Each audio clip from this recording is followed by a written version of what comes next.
11 September 1893ના રોજ સ્વામી વિવેકાનંદે અમેરિકાના શિકાગોમાં તેમનું ઐતિહાસિક ભાષણ આપ્યું. શિકાગોમાં યોજાયેલી વિશ્વ ધર્મ પરિષદનો હેતુ વિશ્વના વિવિધ ધર્મો અને સંસ્કૃતિઓ વચ્ચે સંવાદ સ્થાપિત કરવાનો હતો, જેમાં વિવિધ દેશો અને ધર્મના પ્રતિનિધિઓએ ભાગ લીધો હતો. સ્વામી વિવેકાનંદ ભારતના સનાતન ધર્મનું પ્રતિનિધિત્વ કરતા હતા. વિવેકાનંદે તેમના ભાષણની શરૂઆત મારા અમેરિકન ભાઈઓ અને બહેનોથી કરી હતી. એટલું જ બોલતાની સાથે સભામાં હાજર લોકો તેમની લાગણીથી અભિભૂત થઈ ગયા હતા અને લગભગ 2 મિનિટ ઊભા રહીને તાળીઓથી ગડગડાટ શરૂ કર્યો હતો અને તેમનું સન્માન કર્યું હતું. સ્વામી વિવેકાનંદે પોતાના ભાષણમાં કહ્યું હતું કે ભારત એક એવો દેશ છે જ્યાં તમામ ધર્મો અને સંસ્કૃતિનું સન્માન કરવામાં આવે છે. તેમણે કહ્યું કે હિન્દુ ધર્મ માત્ર સહિષ્ણુતાને મહત્વ આપતો નથી, પરંતુ તમામ ધર્મોની વિવિધતાને પણ સ્વીકારે છે. તેમનું ભાષણ માત્ર ધાર્મિક શિક્ષણ પૂરતું સીમિત ન હતું, પરંતુ તેમણે માનવતા અને પ્રેમનો સંદેશ પણ આપ્યો હતો. સ્વામી વિવેકાનંદે ભારતીય સિદ્ધાંતની પણ રજૂઆત કરી હતી કે સમગ્ર વિશ્વ એક પરિવાર છે. સ્વામી વિવેકાનંદના આ ભાષણથી માત્ર ભારતમાં જ નહીં, પરંતુ સમગ્ર વિશ્વમાં સનાતન ધર્મ અને ભારતીય સંસ્કૃતિ પ્રત્યે નવી જાગૃતિ અને આદર પેદા થયો. આ ભાષણ તેમના જીવન અને તેમને પ્રચારિત વિચારોનો આધાર બની ગયો હતો. 11 સપ્ટેમ્બર 1965ના રોજ ભારતીય સેનાએ પાકિસ્તાનના લાહોર નજીક સ્થિત બુરકી શહેર ઉપર કબજો કર્યો. આ ઘટના 1965 ભારત પાકિસ્તાન યુદ્ધ દરમિયાન બની હતી. 1965નું આ યુદ્ધ મુખ્યત્વે જમ્મુ અને કાશ્મીરને લઈને થયું હતું. પાકિસ્તાને ઓપરેશન જિબ્રાલ્ટર હેઠળ જમ્મુ અને કાશ્મીરમાં ઘૂસણખોરી કરી હતી, જેનો ઉદ્દેશ્ય ભારતમાં વિદ્રોહને ભડકાવવાનો હતો. જેના જવાબમાં ભારતીય સેનાએ પાકિસ્તાન સામે જોરદાર સૈન્ય કાર્યવાહી શરૂ કરી. 11 સપ્ટેમ્બર 1965ના રોજ 7મી ઇન્ફન્ટ્રી ડિવિઝનના નેતૃત્વમાં ભારતીય સેનાએ બુરકી ઉપર હુમલો કર્યો. બુરકી શહેર લાહોરથી માત્ર 13 કિલોમીટર દૂર હતું. બુરકીને પકડવાથી લાહોર માટે મોટો ખતરો ઊભો થઈ શકે છે. ભારતીય સેનાએ લાહોર ઉપર દબાણ લાદવા અને પાકિસ્તાનના દળોને પીછેહટ કરવાના દબાણ કરવાથી વ્યૂહરચના હેઠળ આ હુમલો કર્યો હતો અને ભારતીય સેનાને બુરકીને કબજે કરવામાં ઘણી મુશ્કેલીનો સામનો કરવો પડ્યો હતો. પરંતુ અંતે ભારતીય સૈનિકે બુરકી પર સંપૂર્ણ નિયંત્રણ મેળવી લીધું. 1965નું યુદ્ધ 22 દિવસ ચાલ્યું હતું. તે જ સમયે તાશ્કંદ કરાર હેઠળ યુદ્ધ વિરામ પછી બુરકી અને અન્ય કબજે કરાયેલ સ્થાનને પાકિસ્તાનને પરત કરવા આવ્યા હતા. 11 સપ્ટેમ્બર 1906ના રોજ ગાંધીજીએ દક્ષિણ આફ્રિકામાં તેમનો પ્રથમ સત્યાગ્રહ શરૂ કર્યો. જોહાનિસબર્ગમાં એક થિયેટરમાં 3000 ભારતીયો ભેગા થયા. તે પહેલા બોલતા ગાંધીજીએ દક્ષિણ આફ્રિકામાં જાતિવાદી નીતિઓનો વિરોધ કરવા માટે અહિંસક પ્રતિકારક વ્યૂહરચના દર્શાવી. સત્યાગ્રહ માટે આભાર. ગાંધીજીએ દક્ષિણ આફ્રિકામાં ઘણી ચળવળોનું સફળતાપૂર્વક નેતૃત્વ કર્યું અને ત્યાંની રંગભેદી સરકારને તોડવામાં પણ સફળતા મેળવી હતી.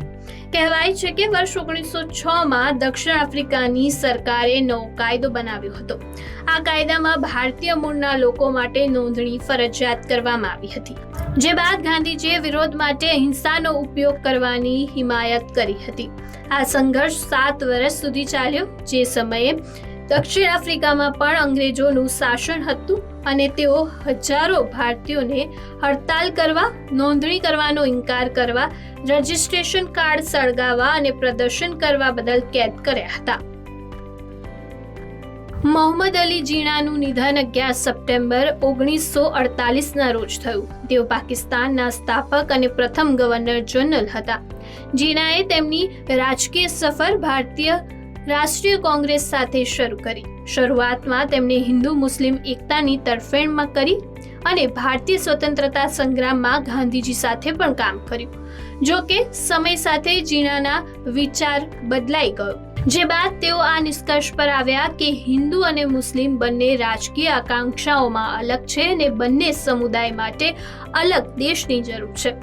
આ વિચારસરણીમાં ના આધારે તેમણે મુસ્લિમ લીગનું નેતૃત્વ કર્યું અને 2 રાષ્ટ્ર સિદ્ધાંતને સમર્થન આપ્યું. હિન્દુ અને મુસ્લિમો ભારતમાં બે અલગ અલગ સમુદાય છે. તેઓ એક જ રાજ્યમાં રહી શકતા નથી. 15 ઓગસ્ટ 1947ના રોજ ભારતનું વિભાજન થયું અને પાકિસ્તાનનું નિર્માણ થયું. મોહમ્મદ અલી જીણા પાકિસ્તાનના પ્રથમ ગવર્નર જનરલ બન્યા. જીણા કટ્ટરવાદી મુસ્લિમ તરીકે જોઈ શકાય છે.